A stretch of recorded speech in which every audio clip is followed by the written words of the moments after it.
historic poll in Zimbabwe with former President Robert Mugabe just an ordinary voter. Counting is now underway in Zimbabwe tonight. And it all comes down to this. These three boxes carry the dreams and hopes of many here in Zimbabwe as they look forward to a new dawn and a change that they desperately need. I'm Duduzile Ramela in Bulawayo, Zimbabwe. If she is innocent, as she claims, this is now a good opportunity for her to prove that. That is why you have a court system. Meanwhile, a South African court rules former First Lady of Zimbabwe, Grace Mugabe, doesn't get diplomatic immunity in her assault case. This is eNews at 8. I'm Sally Baudet. Good evening.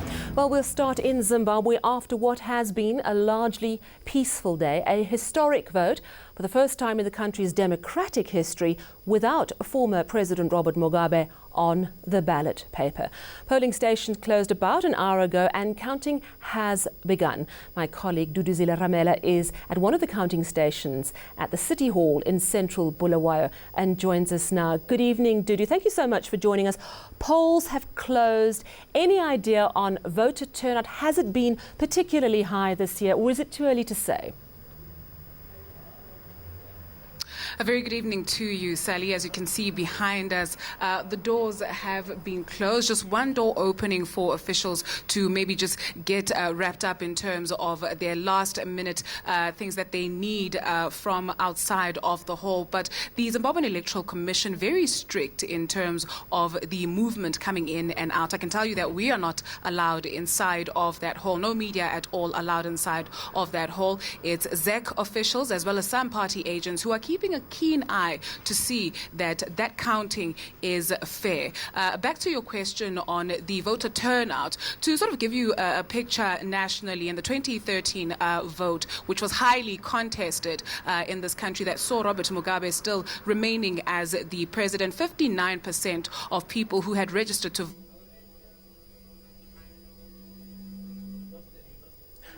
Dudu, can you still hear me? We seem to have lost your audio. Dudu, can you hear me? Unfortunately, we seem to have lost Duduzile Ramela. Coming to us live from Bulawayo, what we can tell you is that certainly monitors are saying that voting has largely been peaceful today. Polls are closed, counting is underway, and we have been told that election results will be expected no later than the 4th of August. Well, Tulisizwe Simelani reports from Harare on a historic day for Zimbabwe. A highly anticipated historic vote expected to bring about change. Millions of hopeful Zimbabweans are casting their votes yet again. The enormity of the moment did not escape thousands of voters who were already queuing outside polling stations before sunrise. The country's leaders also cast their ballots at various locations. President Emmerson Mnangagwa cast his vote in Chirumanzu outside Harare. He rode to power after successfully dethroning longtime leader and former ally Robert Mugabe in a coup last year. Mnangagwa says he is happy with the peaceful process. I'm happy that both the process for campaigning was peaceful. The voting today is peaceful.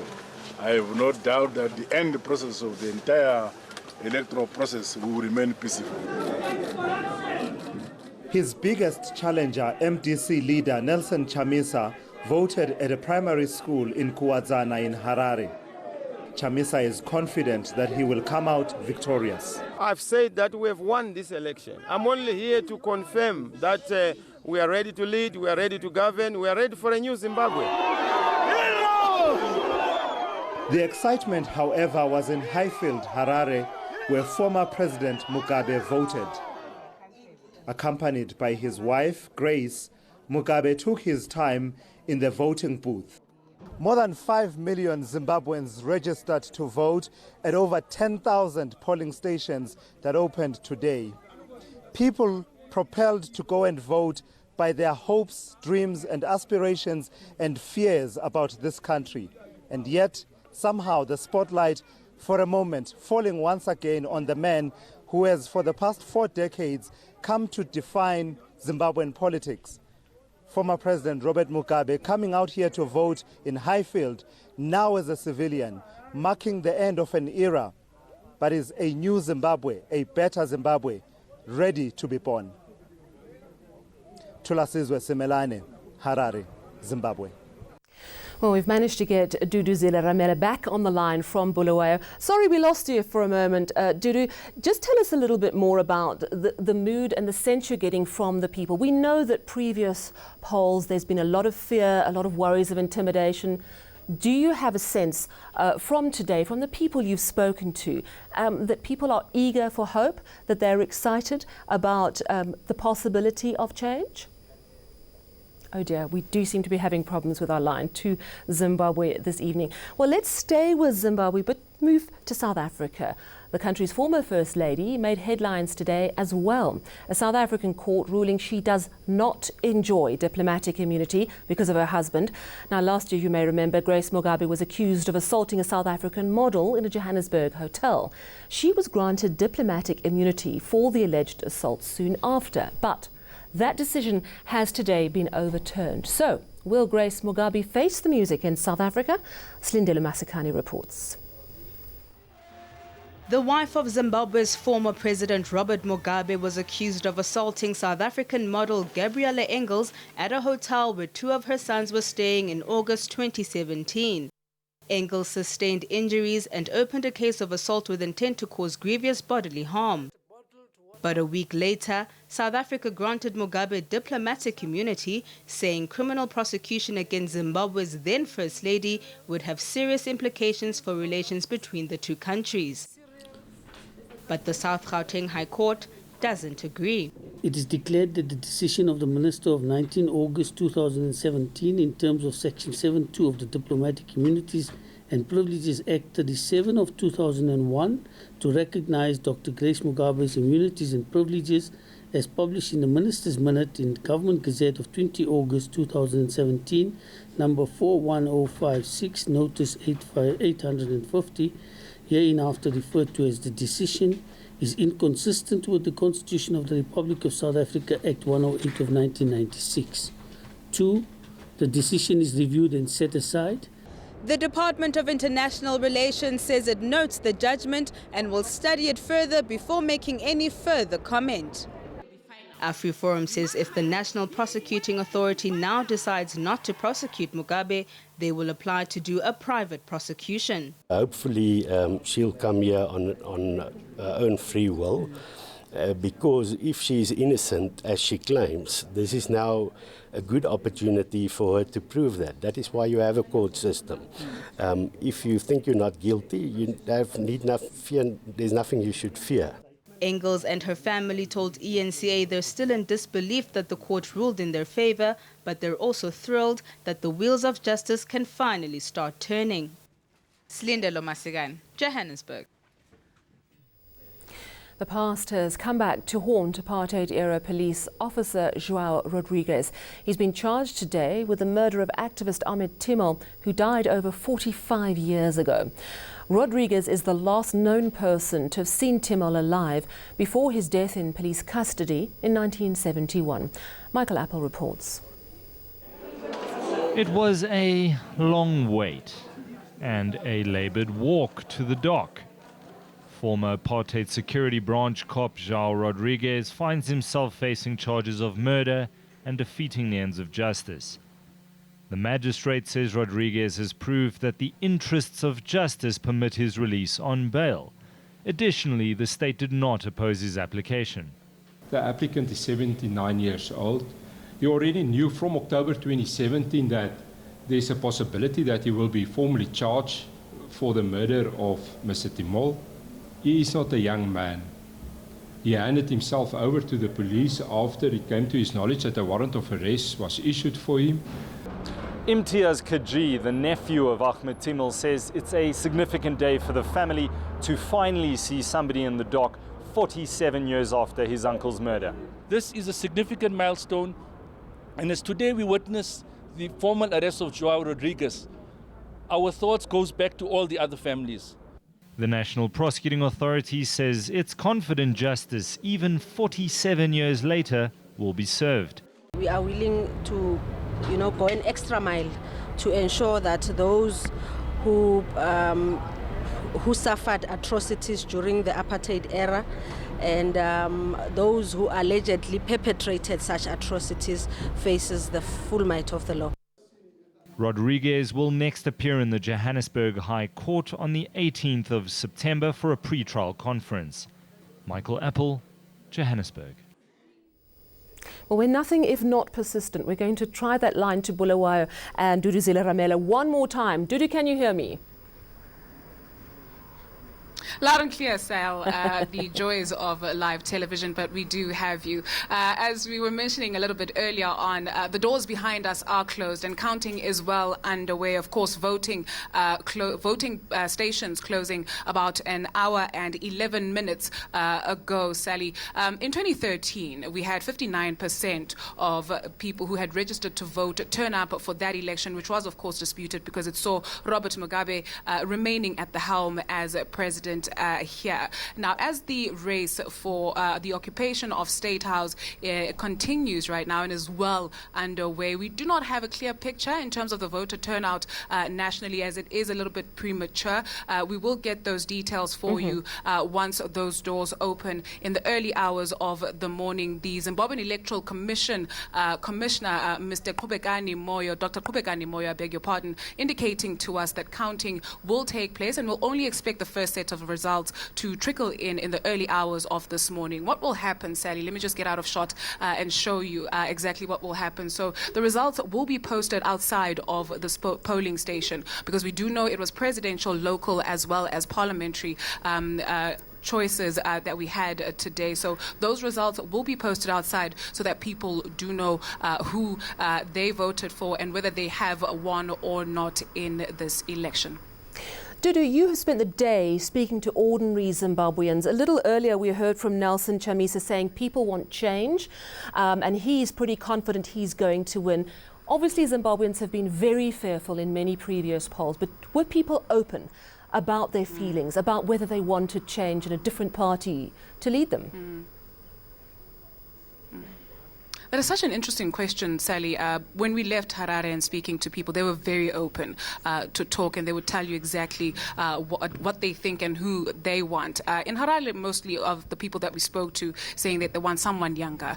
They want definitely Nelson Chamisa, not shy to have those words come out of their mouths. But here in Bulawayo, a very different picture. When you speak to people off camera, very willing to talk to you and tell you. But when you speak to people on camera, especially the older generation, much more reserved and not willing to outright say who they are voting for, just only saying that they're desperate for a change after almost 4 decades of no progress in this country. Young people, however, in Bulawayo, more vocal, saying they want someone who can speak to their issues, someone who understands the issues of the youth, someone who can use a cell phone, an iPad, or even knows what Wi-Fi is, Sally. So where we are in Bulawayo, some reluctance to talk openly about who exactly they do want to lead the country next, but only saying they want a change.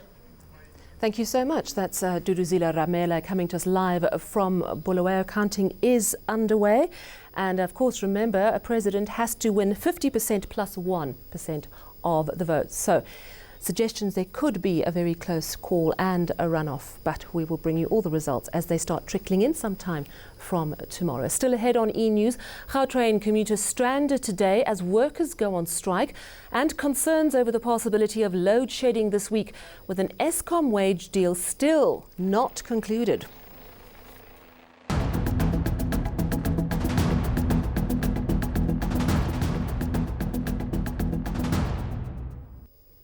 Power supply concerns. Now, Eskom says workers disrupted coal deliveries at some of their power stations today, and they've sounded a warning that the power utility is at risk of load shedding if disruptions like these continue. Eskom spokesperson Khulu Pasiwe said coal trucks at Majuba and Duba power stations in Mpumalanga had been stopped due to acts of intimidation. Now, he said police had to be called in to calm the situation. The power utility has released a statement this afternoon saying they are urgently engaging union leaders to resolve this impasse and reach a wage agreement.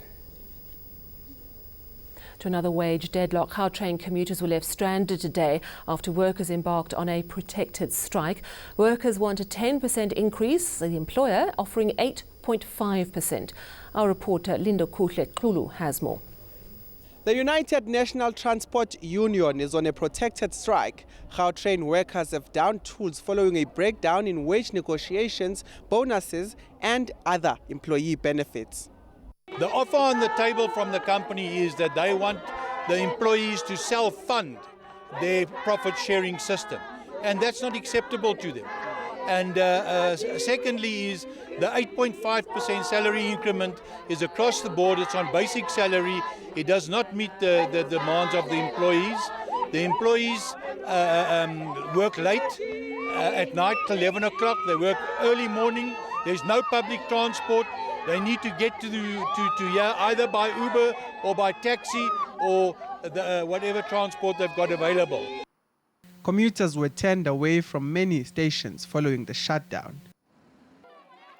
The union says the strike will continue until the company is willing to reconsider its position.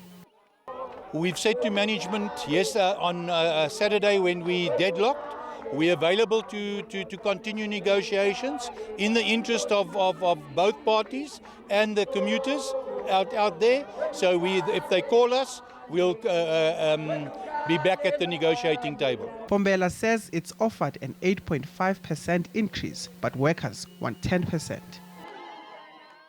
Workers are also demanding transport and housing allowances. Meanwhile, Gautrain has apologized to commuters and say they will try to keep their services running during peak times.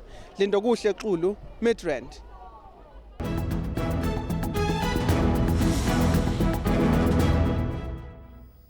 Let's recap your top story this evening. A historic poll in Zimbabwe with former President Robert Mugabe just an ordinary voter this time. Counting is now underway in Zimbabwe with first results expected sometime tomorrow morning. Well, we've got your weather news coming up after the break. And then he said at the Nelson Mandela Memorial Lecture that he could dance. Well, former US President Barack Obama was doing just that at a Jay-Z concert with his family.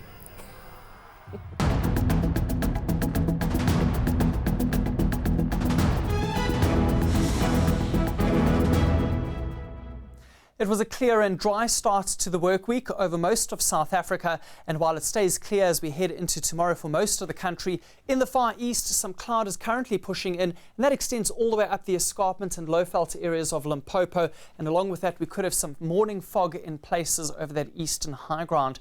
But that does clear as we head into the afternoon, and at the same time in the far western parts we're going to have an onshore flow bringing cloud cover all across the west coast and slightly further inland. Along with that, a drop in temperature, and there could also be light rain in places, and we're also expecting it to be a warm but gusty afternoon into the central parts of the country.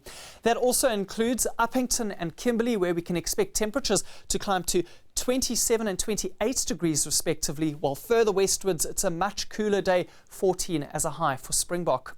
Temperatures also dropping from Vredendal through to Langebaan and Cape Town, where there is a possibility of light rain.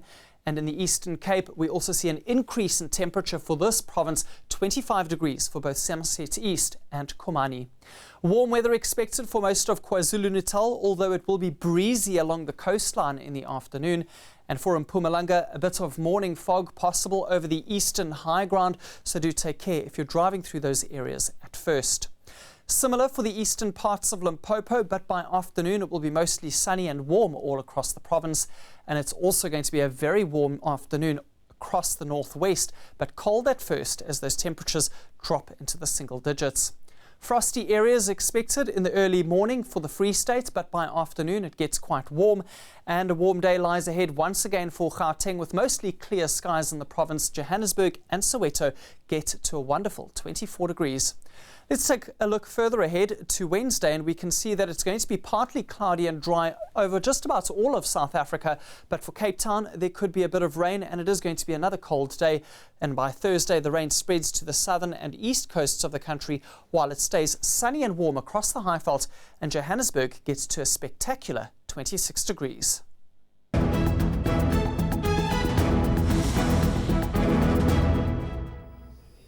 And finally, imagine upstaging Beyonce and Jay-Z.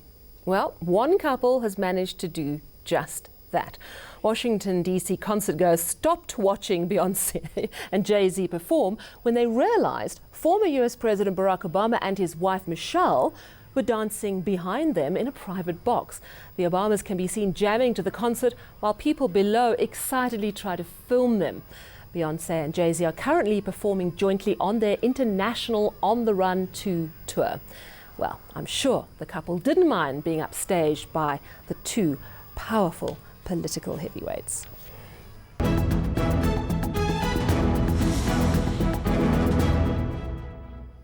To recap your top stories, a historic poll in Zimbabwe with former President Robert Mugabe just an ordinary voter now.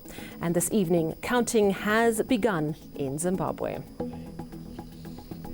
Meanwhile, a South African court rules former First Lady Grace Mugabe doesn't get diplomatic immunity in her assault case.